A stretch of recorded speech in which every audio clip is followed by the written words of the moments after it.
Assalamualaikum warahmatullahi wabarakatuh. Perkenalkan, kami dari kelompok 9 yang akan mempresentasikan judul hasil dari pengerjaan kami dari tugas manajemen strategi, yaitu berjudul pengimplementasian strategi. Sebelum itu, kami akan memperkenalkan diri terlebih dahulu dari anggota kami kelompok 9 yang berjumlah 5 orang. Yang pertama mulai dari saya sendiri.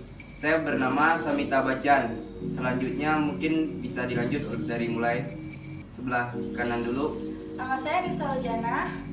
Nama saya Nafifah. Nama saya Hanum Sansadila. Nama saya Tommy Anggoro.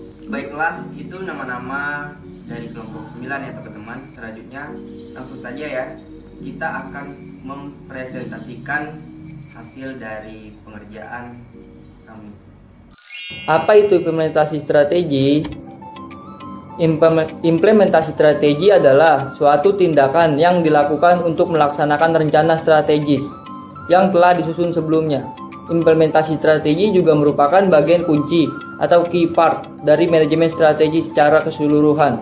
Pendapat ini diutarakan oleh Whelan dan Hunger tahun 2004. Lalu selanjutnya ada tujuan implementasi strategi. Tujuan dari dilakukannya implementasi strategi yaitu untuk mengurutkan tahap dalam pelaksanaan strategi yang sudah direncanakan oleh manajemen agar hasil yang didapat lebih baik dan sesuai dengan rencana perusahaan.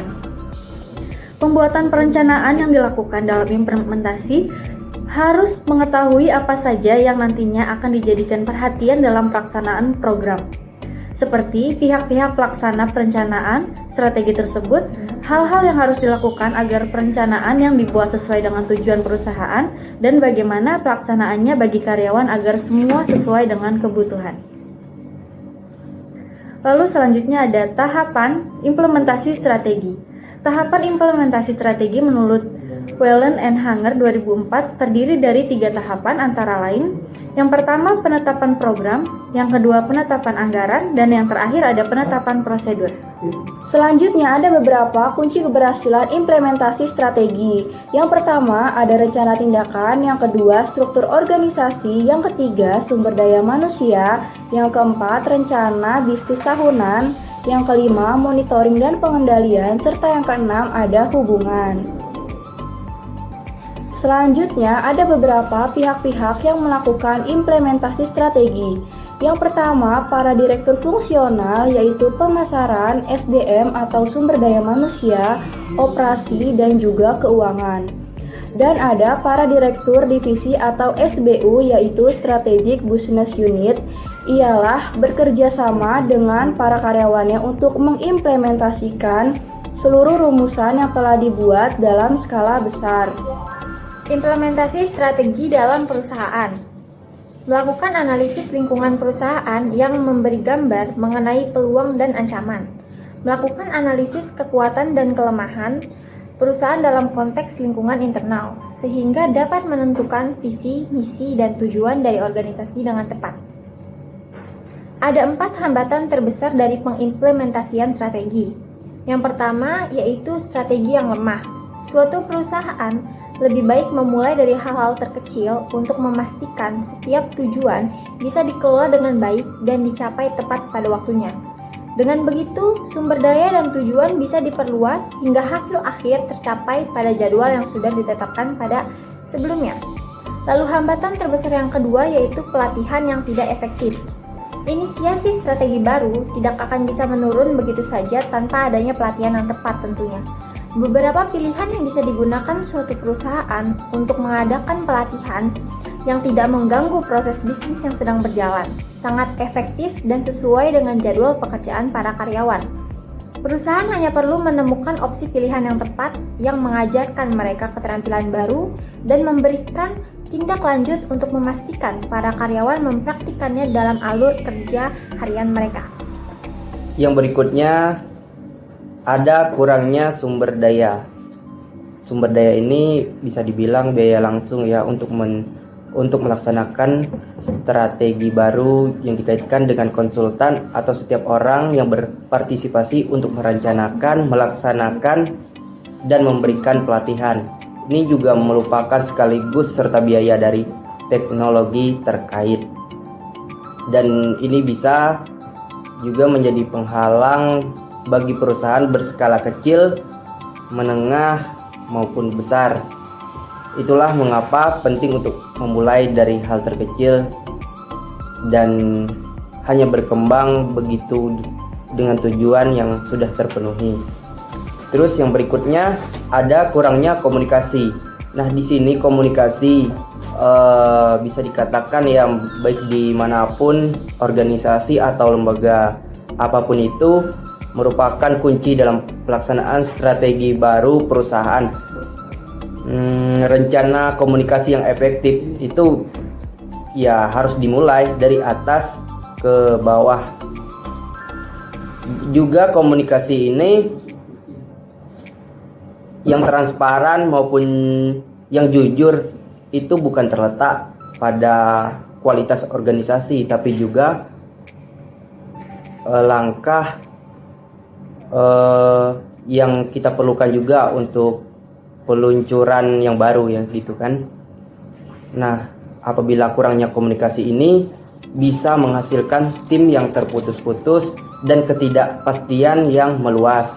Bukan hal yang aneh ya sekiranya bagi tim untuk tahan terhadap perubahan, khususnya mereka yang telah bekerja sama dalam jangka panjang. Tidak ada yang bisa mengurangi efektivitas implementasi strategi lebih cepat daripada kurangnya kerjasama antar tim, dan itu disebabkan oleh lemahnya komunikasi.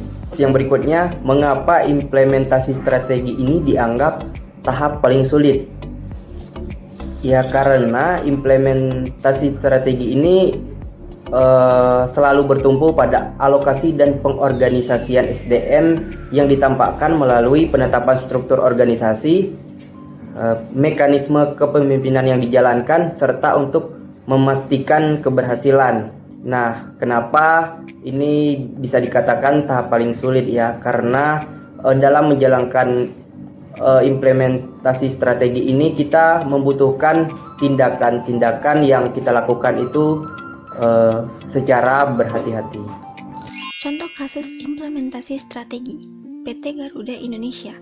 PT Garuda Indonesia adalah maskapai penerbangan terkemuka di Indonesia yang menawarkan layanan penerbangan penumpang dan kargo berjadwal ke berbagai destinasi domestik maupun internasional, baik di kawasan Asia Pasifik maupun Timur Tengah.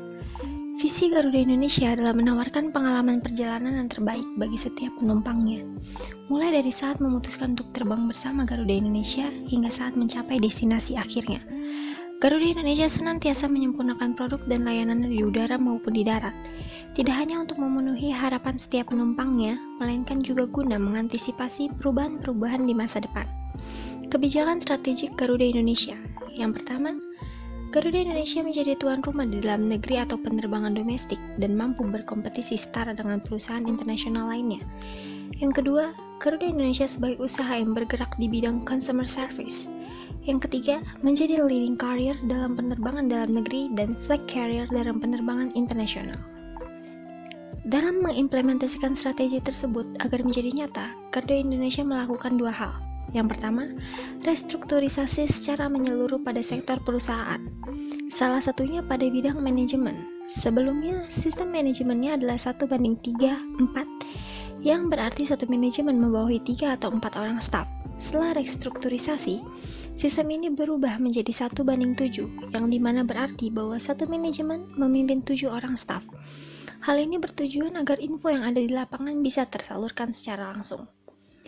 Yang kedua, pemangkasan lapisan organisasi. Hal ini dilakukan karena lapisan struktur perusahaan dinilai terlalu banyak, sehingga menyebabkan proses komunikasi lambat dan birokrasi yang berbelit-belit.